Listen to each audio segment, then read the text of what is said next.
하나님의 말씀을 들리게 하라. 출애굽기 32장 강해. 금송아지를 하나님으로 섬기는 이스라엘과 또 우리. 출애굽기 32장의 이야기는 출애굽기 24장에서부터 이어지는 이야기입니다. 출애굽기 24장에서는 모세가 시내산에서 하나님께 십계명을 받는 장면으로 마치게 됩니다. 그리고 출애굽기 25장에서 31장 그 사이에는 성막 건축과 제사장의 의복에 대한 규례, 그리고 성막에 대한 여러 가지 기물에 대한 이야기가 나타나고, 이제 다시 모세는 십계명을 받고 시내산에서 내려오는 이야기가 이렇게 32장부터 시작을 합니다. 출애굽기 32장 1절을 보니까 이스라엘 백성들은 모세가 내려오는 것이 늦어지자 우리를 인도할 신을 만들라고 아론에게 요구를 합니다. 모세는 40일 동안 시내산 꼭대기에서 금식하면서 하나님께 십계명을 받고 있었습니다. 이 40일 동안 이스라엘 백성들은 이제부터 우리를 인도할 신을 만들라고 요구한 것이죠. 그래서 아론은 이스라엘 백성들에게 금을 거두어서 송아지를 만들게 됩니다. 이 구절을 자세히 읽어보겠습니다. 4절입니다. 한번 잘 들어보십시오. 아론이 그들의 손에서 금고리를 받아 부어서 조각칼로 새겨 송아지 형상을 만드니 그들이 말하되 이스라엘아, 이는 너희를 애굽 땅에서 인도하여 낸 너희의 신이로다 하는지라. 이스라엘 백성들은 하나님의 계명을 받기 위하여 시내산 꼭대기에 올라간 그 40일 기간을 참지 못하고 자신들을 인도할 신을 만들게 됩니다. 보니까 부어서 조각칼로 새겨 송아지 형상을 만들었다고 되어 있습니다. 녹인 금을 틀에 부어서 송아지의 형상을 만들고 조각칼로 잘 다듬어서 금송아지 우상을 만들었다는 것입니다. 다시 말하면 사람의 손으로 만들어진 우상이라는 것을 이렇게 강조하고 있습니다. 하지만 아론은 그렇게 말하지 않습니다. 21절에 보면 모세가 아론에게 어떻게 하였기에 이런 우상을 만들었느냐 이렇게 따지니까 아론은 금을 모아서 24절에 이렇게 대답합니다. 내가 불에 던졌더니 이 송아지가 나왔나이다. 이렇게 말합니다.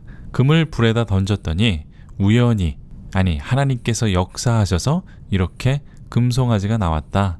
이렇게 말하는 것이죠. 사실 말도 안 되는 것이죠. 어쩌면 이 우주도 우연히 생기고 이 지구도 우연히 생겼고 또 생명체도 우연히 생겼다는 말과 같아 보입니다. 그런데 이 이야기는 이 세상에 우연히 생겼다고 주장하는 세상 사람들의 이야기만이 아닙니다. 바로 우리들의 이야기고 또 우리 교회의 이야기일 수가 있습니다. 예수님께서 십자가에서 피 흘리시고 죽으셔서 우리를 구원하셨습니다.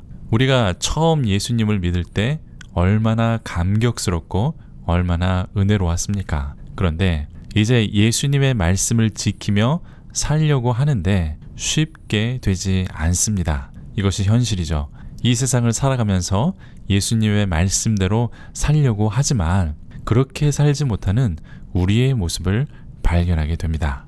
이스라엘 백성들도 그랬습니다. 모세가 10가지의 재앙으로 특히 죽음이 어린 양의 피를 보고 넘어가는 신앙적 체험을 하고 갈라진 홍해를 건너고 이집트를 탈출하는 감격을 가지고 하나님을 따르며 살려고 했습니다. 그런데 모세가 십계명을 받는 그 순간 무너져 버립니다. 십계명의 첫 번째 계명, 우상을 섬기지 말라는 그 첫 번째 계명을 받는 순간에 우상을 섬기고 있었다는 것을 보여줍니다. 이스라엘 백성들은 금송아지를 만들고 이렇게 말했습니다. 4절에 이스라엘아, 이는 너희를 애굽 땅에서 인도하여 낸 너희의 신이로다. 이렇게 금송아지를 이집트에서 구원하신 하나님으로 섬기면서 5절에 내일은 여호와의 날이라고 선포합니다. 또 6절에 여호와의 날에 번제를 드리고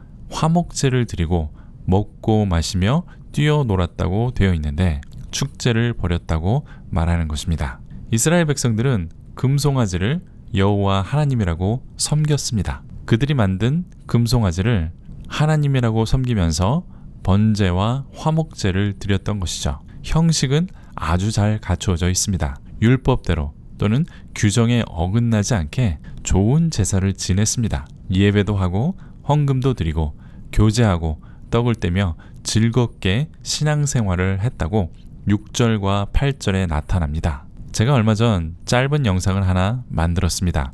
하나님께서 왜 가인의 제사를 받아주지 않으셨을까? 1분짜리 숏 영상을 만들었습니다. 하나님께서는 가인과 그의 제물을 받지 않으셨고 또 아벨과 그의 제물은 받았다는 구절을 강조했습니다. 제물이 문제가 아니라 그 제물을 드리는 사람이 문제였다는 그런 내용이었죠. 그런데 많은 분들이 피의 제사가 아니라 하나님께서 그 제물을 받아주지 않으셨다, 이렇게 주장하시는 분들이 많았습니다. 피 없이는 온전한 제사가 될 수 없다. 양은 예수님의 예표이기 때문에 양을 드리지 않아서 하나님께서 받지 않으셨다, 이런 내용이 많았습니다. 결국은 희생제물이 아니라 받아주지 않았다는 그런 주장이죠. 하지만 성경은 어디에도 가인이 피의 제사를 지내지 않아서 문제가 되었다고 말하는 부분은 없습니다. 성경의 가르침과 또 우리 하나님은 그 제물을 드리는 사람을 더 중요하다고 말씀하고 있습니다. 가인이 죄를 다스리지 못하는 삶을 살았기 때문에 그 제사를 받지 않으셨다고 성경은 말하지만 형식이 잘못되었다고 말하고 있지는 않습니다. 여기 금송아지를 하나님이라고 예배하고 교제하고 축제를 즐기는 사람들은 예배의 형식은 완벽했습니다. 번제와 화목제를 드리는 피의 제사였습니다. 하지만 그들의 삶은 하나님이 아닌 우상을 섬기고 있었습니다. 하나님께서 주시는 첫 번째 계명도 지키지 못하는 그런 삶을 살고 하나님을 예배한다고 하면서 금송아지를 예배하는 삶이었던 것입니다. 소나 송아지를 숭배하는 사상은 당시 근동 지역에 유행하는 것이었습니다. 소는 매우 중요한 동물이었습니다.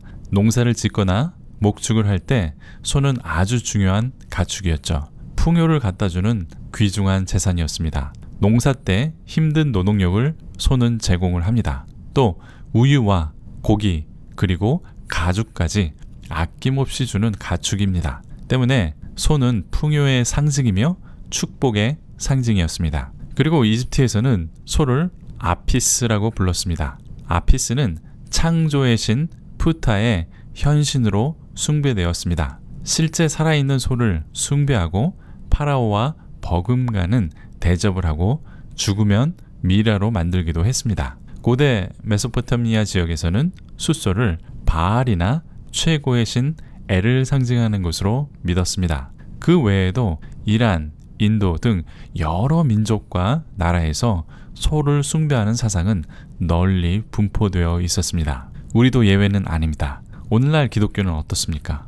예수 믿으면 천국 간다고 말합니다. 틀린 말이 아니죠? 그렇지만 예수님과 하나님과 관계는 없고 오로지 구원받고 천국 가는 것이 다라면 그것은 문제가 됩니다. 그리고 이 세상에 살면서 예수님 믿으면 이 세상에서 축복받을 거야. 물질과 육체의 축복, 영적인 축복. 이 세상에서 축복받고 잘 먹고 잘 살다가 천국 가서 영원히 잘 먹고 잘 사는 그런 신앙은 잘못된 신앙입니다. 형식은 잘 갖추어져 있습니다. 주일 예배를 잘 드립니다. 새벽기도, 수요 예배, 금요 예배, 목요 찬양 예배 등 예배를 아주 잘 드립니다. 그렇지만 하나님과 인격적인 관계가 없다면 무슨 소용이 있겠습니까? 이스라엘이 금송아지 앞에서 속죄제와 화목제를 잘 드렸듯이 말입니다. 또 헌금도 잘합니다. 11조, 감사헌금, 성경헌금 등 정성껏 하나님께 잘 드립니다.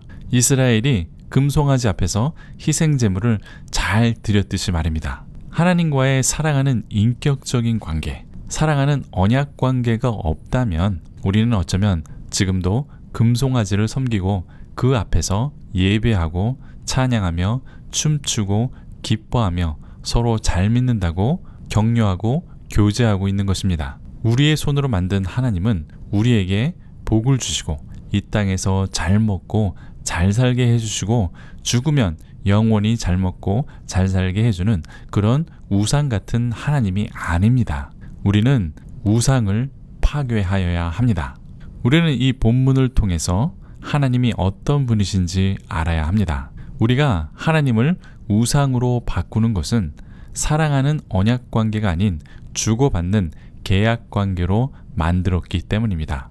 예배드리고 헌금 드리면 내가 원하는 복을 주시는 하나님으로 주고받는 이런 계약 관계를 말하는 것입니다. 사랑하는 언약 관계도 주고받는 것이 있지만 사랑하기 때문에 주고받는 것이지 조건 때문에 주고받는 것이 아닙니다. 여기는 엄청난 차이가 있습니다. 내가 남편이나 아내를 사랑하니까 선물도 주고 아낌없이 주는 것입니다. 내가 내 자녀를 사랑하니까 조건 없이 아낌없이 주는 것이죠. 하지만 계약 관계는 서로 상응하는 대가를 치르고 주고받는 것입니다. 사랑하건 미워하건 어떤 관계와도 상관없이 서로 주고받는 의무와 책임만 있는 것이죠. 마치 부처님께 공양미 300석을 주면 심청이 아버지의 눈이 떠지는 것 같은 그런 계약 관계입니다. 부처님을 사랑하지 않아도 됩니다. 부처님을 미워해도 됩니다. 공양미 300석만 있으면 되는 것이죠.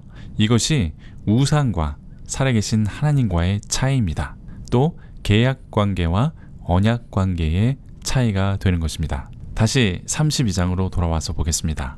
1절과 4절을 보면 하나님은 우리를 이집트에서 즉 죄에서 해방시키시고 우리를 인도하시는 분이라고 말씀합니다. 11절에서는 하나님의 크신 능력과 전능한 손으로 이스라엘 백성들을 이집트에서 인도해내신 분이다 이렇게 말씀하고 있습니다. 그리고 12절에 범죄한 백성들에게 오래 참으시는 하나님이십니다. 우리는 이 하나님을 만나야 합니다. 예수님께서는 죽음을 이기신 크신 권능과 능력으로 우리를 죄에서 구원하셨습니다. 그리고 이 광야 같은 세상에서 성령님으로 우리 앞에 서서 인도하시는 분입니다. 오늘도 하나님을 모르고 하나님을 우상으로 바꾸는 우리에게 오래 참으시며 인내하고 계십니다. 우리는 이 예수님과 사랑하는 관계, 인격적인 관계, 즉 언약 관계 안에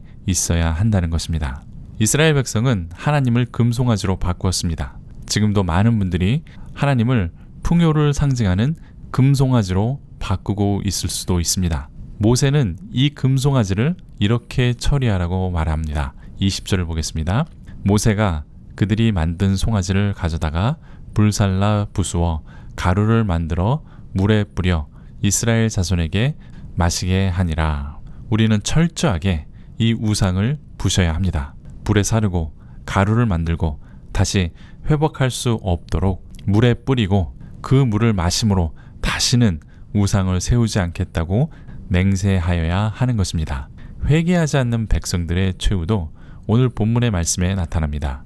9절을 보면 목이 뻣뻣한 백성이라고 하나님께서는 말씀하셨습니다.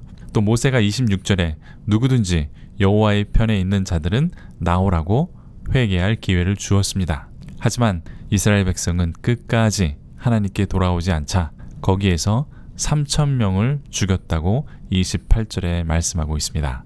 하나님을 우상으로 만들고 회개하지 않고 하나님께 돌아가지 않는 자들의 최후였습니다. 하나님께서는 하나님을 우상으로 만드는 모든 이스라엘 백성을 죽이고 모세를 통하여 새로운 백성을 만드시려고 했습니다.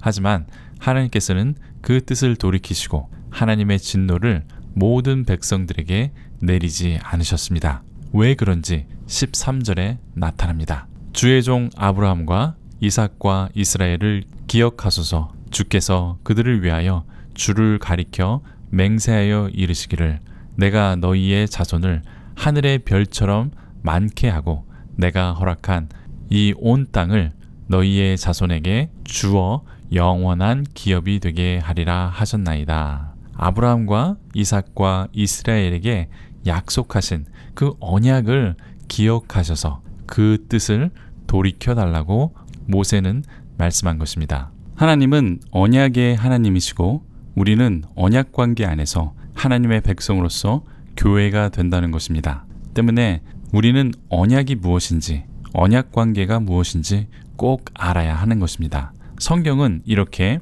계속해서 하나님이 어떤 분이신지, 언약 관계 안에서의 하나님의 백성은 무엇인지, 그리고 하나님의 나라가 어떤 것인지 이 세 가지의 주제로 성경을 말씀하고 있습니다.